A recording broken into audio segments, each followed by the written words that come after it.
Aparato respiratorio. Está compuesto por la nariz, la faringe, la laringe, la tráquea, los bronquios y pulmones. Sus partes se pueden clasificar de acuerdo con su estructura o función. Según la estructura, el aparato respiratorio va a tener dos porciones. El aparato respiratorio superior, ahí incluye nariz, cavidad nasal, faringe y las estructuras asociadas, que pueden ser, por ejemplo, eh, el aparato fonador. Y también tenemos un aparato respiratorio inferior que incluye la laringe, tráquea, bronquios y pulmones. Pero según su función, vamos a ver que el aparato respiratorio también se puede dividir según sea una zona de conducción compuesta por todo lo que es nariz, cavidad nasal, faringe, laringe, tráquea, bronquios, bronquíolos y bronquiolitos terminales. Y también podemos hablar, según su función, también de una zona respiratoria, constituida por tubos y tejidos dentro de los pulmones, que son los responsables del intercambio gaseoso. Y ahí entonces podemos mencionar dentro de los pulmones a los bronquíolos, bronquiolillos, bronquiolitos, conductos de los alvéolos, sacos alveolares y alvéolos. Es en esta región, en la zona respiratoria, precisamente en los alvéolos, donde se va a producir lo que se llama intercambio de gases entre el aire inspirado y la sangre, que en la escuela secundaria lo escuchábamos con el nombre de hematosis. ¿Qué características tiene la nariz? Bueno, dentro de la nariz nosotros vamos a encontrar toda una serie de zonas llamadas zona amarilla, que es la que contiene las células olfativas, y una zona roja llena de pelitos y capilares, que es la que calienta el aire que inspiramos. La nariz es un órgano localizado en la entrada del aparato respiratorio. Se divide en una porción externa y otra interna, denominada cavidad nasal. Y si tuviésemos que describirla, también podríamos mencionar que tiene una estructura ósea constituida por los huesos frontal, nasales y maxilar, que le dan el marco óseo. Y está formada por un armazón de soporte óseo y un cartílago hialino, cubierto por músculo y por piel. Nos vamos a encontrar en la nariz con dos aberturas llamadas narinas u orificios nasales. Y bueno, las estructuras internas que, como dijimos recién, cumplen la función de calentamiento, humidificación, filtración del aire, la detección del estímulo olfatorio, modificación de las vibraciones vocales a medida que pasan por las cámaras de resonancia, la porción interna de la nariz o de la cavidad nasal presenta entonces, como dijimos, unas narinas internas o coanas que en su parte posterior se comunican con la faringe.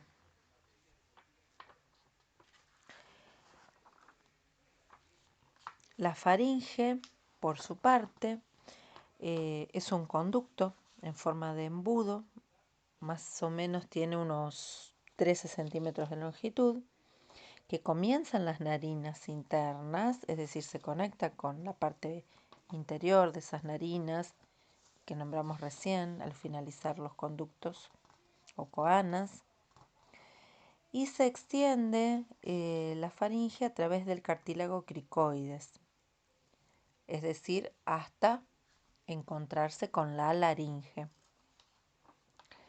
La faringe se localiza detrás de las cavidades nasales y detrás de la boca, por encima de la laringe y delante de la columna vertebral. Va a estar revestida interiormente por mucosa y la contracción de los músculos esqueléticos la va a asistir en la deglución. La función principal de la laringe es actuar como una vía para el pasaje de aire y de los alimentos y a su vez como caja de resonancia para emitir los sonidos del habla. También va a albergar a las amígdalas, que participan, por supuesto, en reacciones inmunitarias. Y se puede dividir a esta faringe en tres regiones: una nasofaringe, una bucofaringe y laringofaringe. Posteriormente podemos hablar de otro conducto llamado laringe o caja de resonancia. Este conducto es más corto y conecta la laringofaringe con la tráquea. Se encuentra en la línea media del cuello delante del esófago y podemos observar que la laringe está compuesta por 9 piezas cartilaginosas. Por ejemplo, el cartílago tiroides, la epiglotis, el cartílago cricoides, el cartílago aritenoides, cuneiforme y corniculados. La cavidad de la laringe se va a extender desde la entrada a la laringe, es decir, donde finaliza la faringe, hasta el borde inferior del cartílago cricoides. Presenta las cuerdas vocales y esa zona se denomina vestíbulo de la laringe. También vamos a encontrar a la epiglotis, que es un fragmento grande de cartílago elástico, como si fuese una hoja, en forma de hoja, cubierto de epitelio,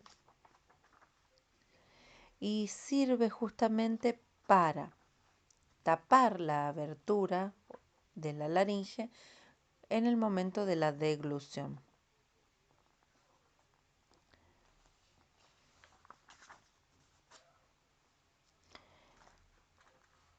Luego vamos a tener a lo que se llama tráquea. La tráquea es un conducto también, mide aproximadamente unos 12 centímetros de longitud y 2,5 de diámetro. Se encuentra por delante del esófago y se extiende desde la laringe hacia los pulmones. La pared de la tráquea va a estar compuesta por capas que desde la más profunda a la más superficial podemos nombrarlas de la siguiente manera: mucosa, submucosa, cartílago hialino y capa adventicia, que es de tejido conectivo. Dentro va a tener una serie de cilios o pelitos que la recubren a esa mucosa y va a ser una especie de barrido del polvillo que ingresa o de las partículas extrañas que ingresan con el aire inspirado.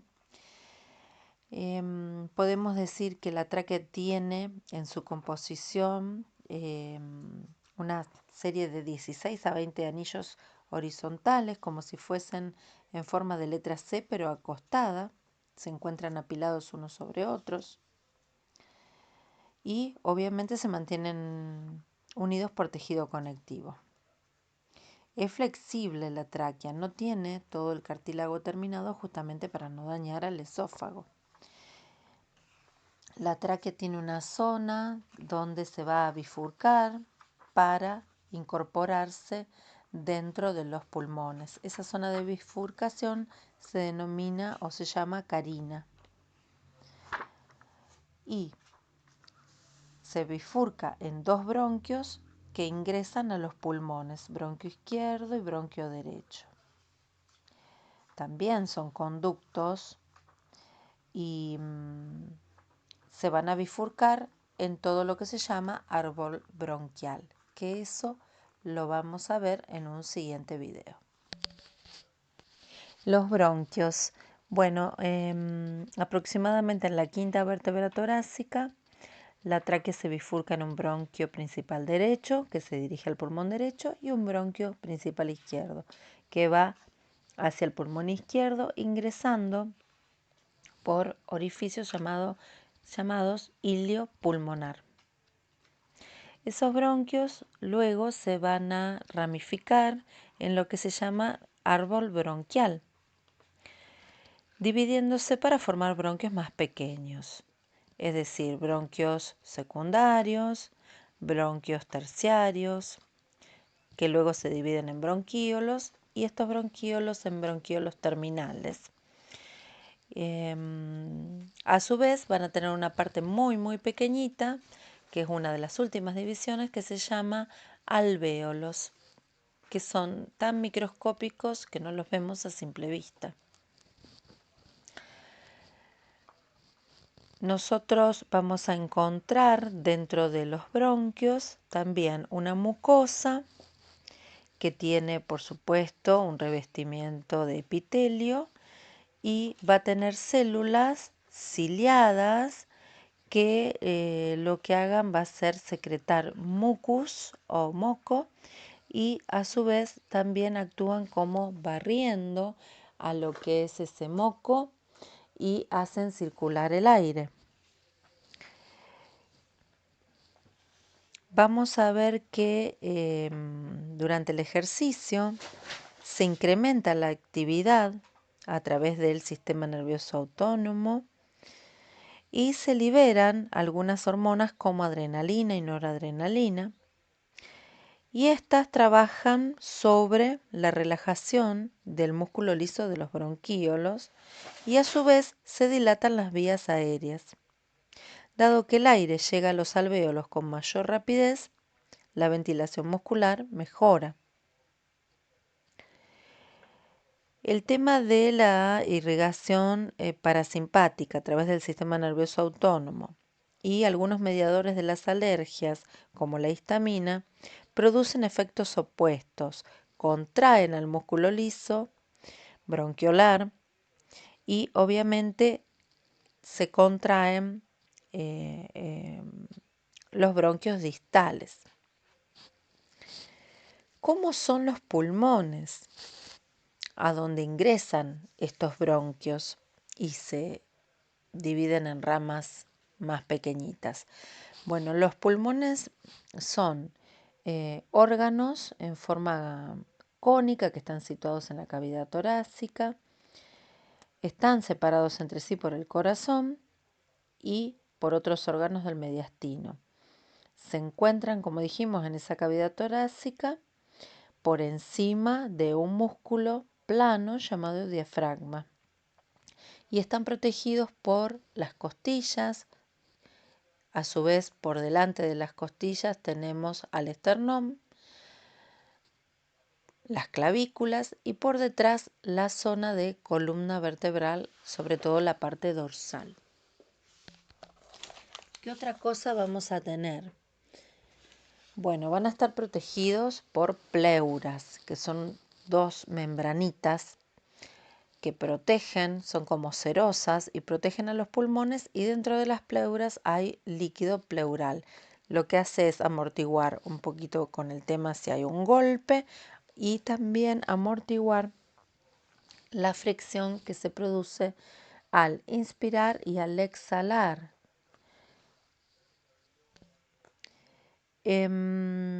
Esas capas de cerosa, como dijimos, protegen a los pulmones, no solamente de golpes, sino también tienen una protección, por ejemplo, ante agentes externos que pueden llegar a infectar a los pulmones.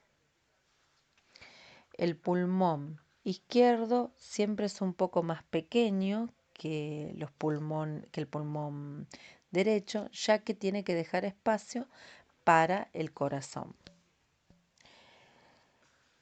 Otro de los elementos que encontramos dentro de los alvéolos, dentro de los pulmones, son los alvéolos. ¿De dónde salen? Bueno, nosotros Hablamos hace un ratito de esos bronquios superiores, inferiores, eh, que los catalogamos como bronquios primarios, secundarios y terciarios. Bueno, de los más pequeñitos, de los bronquios más pequeñitos, hay unas terminaciones que son conductos alveolares y un alvéolo viene a ser como una evaginación en forma de divertículo revestida por epitelio y sostenido también por una membrana basal elástica. Un saco alveolar puede contener dos o más alvéolos que comparten esa desembocadura.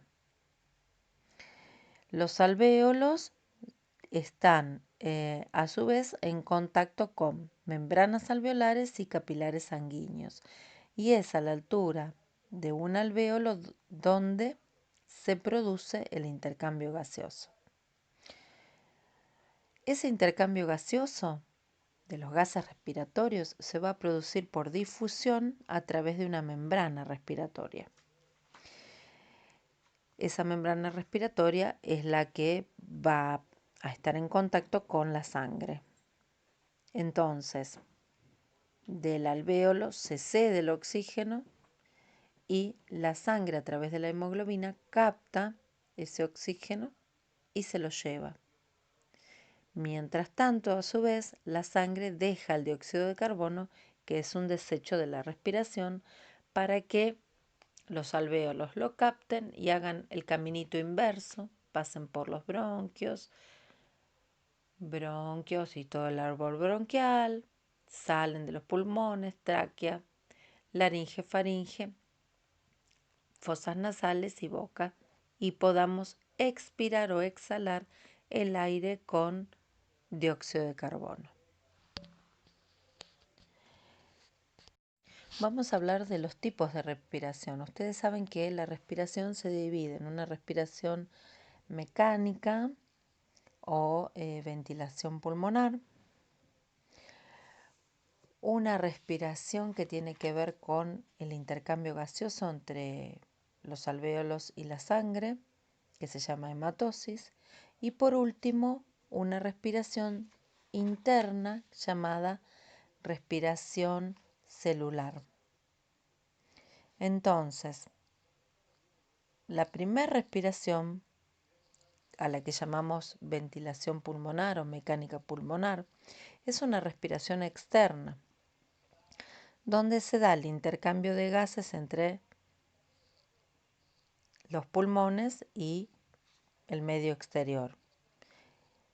Tiene dos etapas, la de inspiración o inhalación, donde nosotros incorporamos el aire a través de la boca o de las fosas nasales, llegando hasta la última terminación del árbol bronquial. Por ende, allí, en esa mecánica respiratoria, ingresa el aire y hace que las costillas se expandan, los pulmones se llenen de aire, baja el diafragma. Cuando nosotros ese aire podemos hacer el intercambio gaseoso con la sangre, vamos a exhalar y en el momento de exhalación lo que vamos a hacer es subir el diafragma, los músculos intercostales y las costillas hacen presión sobre los pulmones tratando de volver a su posición normal y por ende esta presión hace que los pulmones envíen el aire siguiendo una ruta inversa y se produce la exhalación.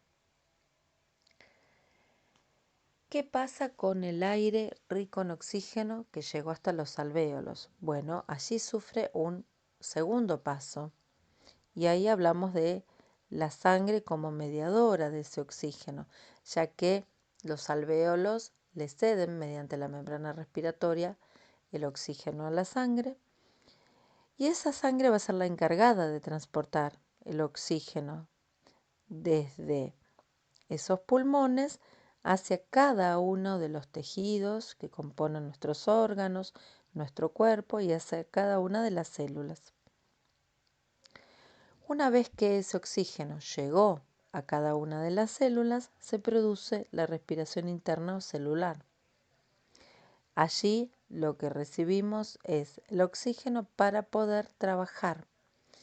Entonces, los sustratos, como por ejemplo la glucosa, trabajan una vía oxidativa con oxígeno justamente para producir ATP. Luego la sangre se va a llevar esos desechos, en este caso, por ejemplo, el dióxido de carbono. Y ese dióxido de carbono va a ser transportado nuevamente por la sangre y de allí va a pasar por todo lo que es el árbol bronquial y hace el caminito en sentido inverso hasta poder ser expirado.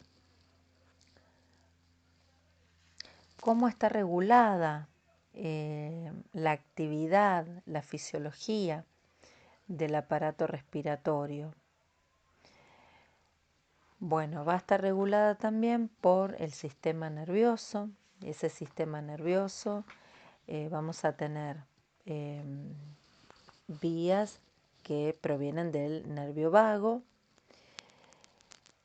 y los impulsos nerviosos lo que van a hacer es estimular al árbol bronquial para que se contraiga y active las glándulas y fibras simpáticas, dilatando los bronquios.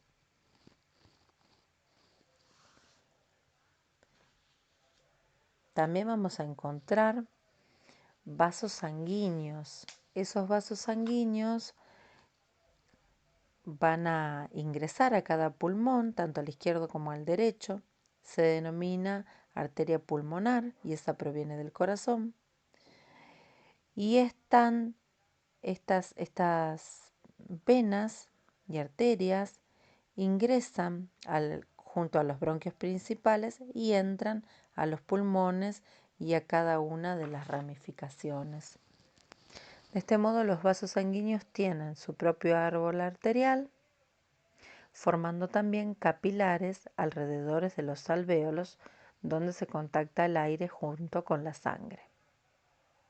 De esa red capilar van a surgir también vénulas, que esas vénulas van dando lugar a venas de mayor diámetro, y esas venas se llaman venas pulmonares, que salen de cada pulmón, conduciendo la sangre oxigenada hacia la aurícula izquierda del corazón.